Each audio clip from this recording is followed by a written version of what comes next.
Hey guys, welcome back to another video. My name is Shiban and I'm a second year medical student studying at King's College London. And today I'm going to tell you how I got into King's College London for medicine, as well as how you can get into King's College London for medicine. Before we get into the video, I want you to go check out my YouTube channel because I make videos about medical school and university. Get into medical school videos, day in the life videos, vlogs, all of that. So go check it out, and if you enjoy my videos, do hit the subscribe button. Anyway, so back to this video. King's was ranked 12th in the world for medicine this year by Times Higher Education. It's definitely one of the best medical schools in the UK and also one of the best medical schools in the world. It has great hospitals associated with it. It has great teaching, and it also has a great program. So studying medicine here is about as good as it gets. And I'm going to tell you today what you have to do to get into medicine at King's College London. The first thing you want to look at when you're applying to medical school or university is your grades in school. So what you scored in your exams in school in both GCSEs and IGCSE, that's 10th grade or year 11, and also what you scored in IB or A levels, which is your 13 or 12th grade scores. So let's begin with the IGCSE, GCSE scores first. So here the only set out standard requirement is that you should have a minimum of a B or a 6 in English language and mathematics. That's the only standard requirement, but it's also pretty much understood that you should have a majority of A's and A stars. The more A's and A stars you have, the better your chance of getting into medical school is. Coming to my situation, I got 6 A stars, 2 A's and 1 B in IGCSE. Those grades aren't amazing, but they got me into medical school, so they were good enough. Now if you're not studying IGCSE or GCSEs in these years, then you want to understand that King's still looks at your grades and still looks at your scores, but there's no set out requirement for them. Moving on to your next 2 years of education, which is IB and A levels. So here the only subject requirement is that you have to have biology and chemistry. So before it used to be only chemistry, but now you need to have both biology and chemistry. In A levels you need to have scored A star AA, that's the minimum, and in IB you need to have scored 35 out of 45 with a 766. If you're doing a different course, or if you're doing a different curriculum, then you'd want to check out King's website, and under the entry requirements you will find different curriculums that King's accepts and the requirements for them and whether they accept your curriculum. So go check that out. So again, coming back to my scores, I scored 42 out of 45 in IB and I got 766 at HL.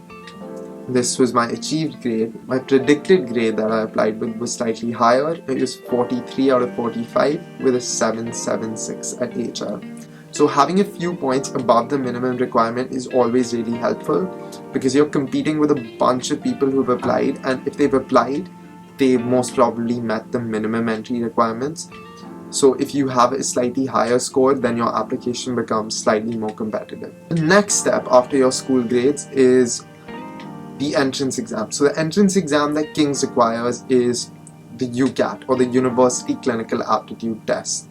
If you didn't know about the UCAT before, it's a reasoning based exam, and again the entry requirements for this are slightly subjective because there's no set out score that is required by King's. But basically you want to score in one of the top deciles for the UCAT, and I'd say you definitely want to score above 2600 out of 3600 or 650 out of 900 if it's averaged out on your UCAT, because if you're scoring below that, it's going to get very difficult because your UCAT will become a big weakness for you and you want to score band 1 or band 2. So here I'm talking about the situational judgment section of the UCAT. It's a part that's graded slightly differently from the rest of the exam. It's graded in bands, band 1 being the best you can get and band 4 being the worst. With band 3 it's difficult but not impossible to get in. With band 4 it's virtually impossible. So my UCAT score was 2970 out of 3600. That's an average of 742.5, and I got a band 2 in situational judgment. So my UCAT score was in the 97th percentile, and it was definitely my strength when I was applying to medical school, because medical schools do give a lot of weightage to your UCAT. That's a very, very important part of your application, and like most medical schools, it's a big part of your application at King's. Score well in the UCAT if you haven't taken it. If you haven't scored well, then it's not the end of the world, but it'll be slightly more difficult. Now I'm going to talk about two things: work experience and volunteering.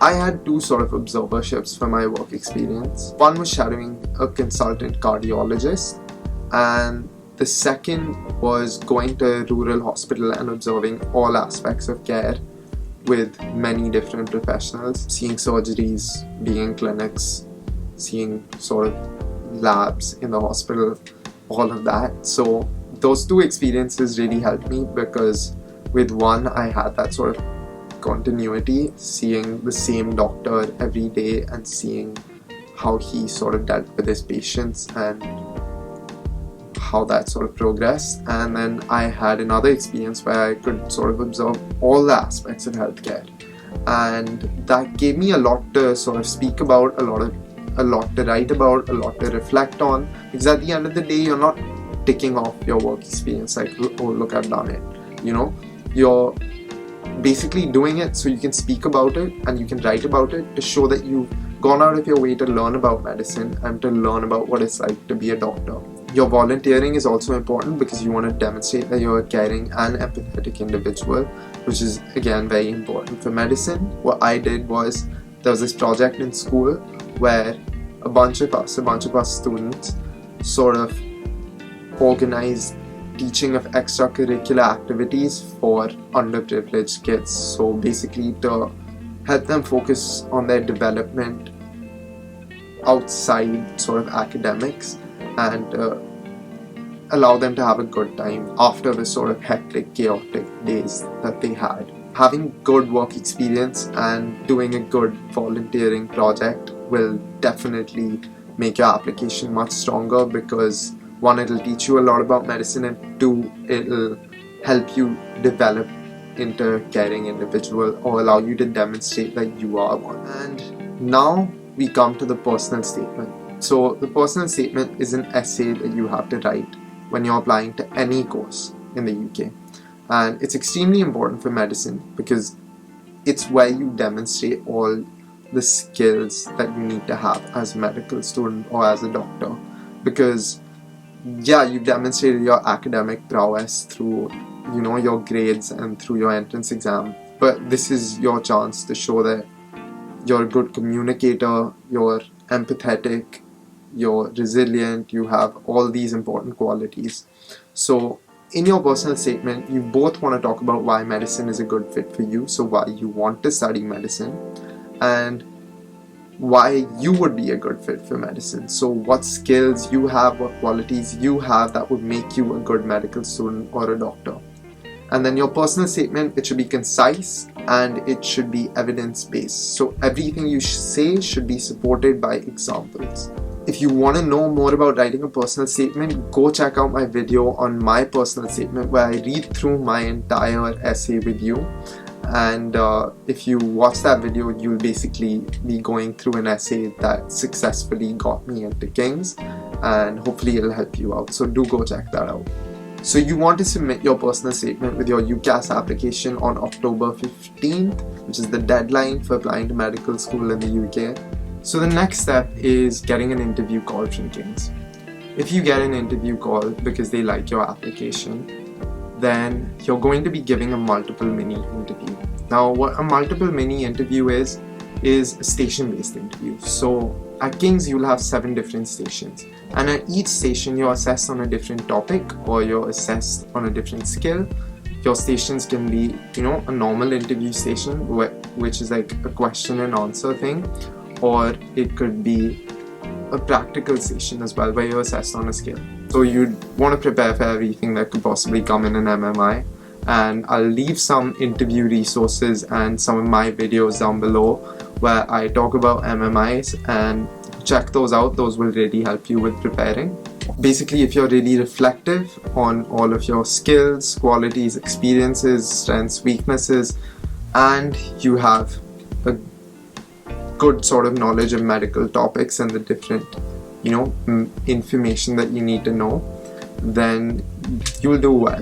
When I went, the environment was super friendly and I really liked it, and I was intimidated and nervous at first, but after I went for my interview, I was like, yeah, I definitely want to come and study here.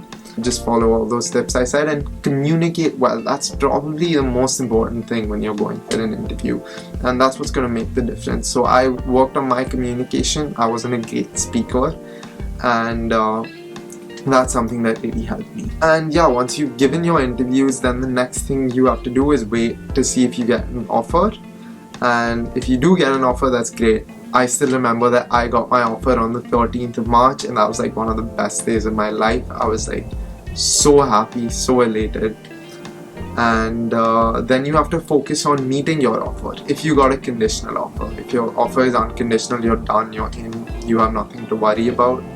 And if you got a conditional offer, just focus on studying for that. So that's what I did, and I met my offer on results day. I met my IB conditional, which is what you have to do, and you've gotten into King's. You've done what has to be done. But anyway, I hope this video was useful. I hope the tips here were helpful. I hope my story was sort of a good reference point to what you have to do to get into King's. If the video was helpful and it was useful, drop a like down below. Hit the subscribe button. Leave any comments down below asking me any questions you have or anything. And share the video with your friends, other people who may be applying to King's. And yeah, I will see you in the next one.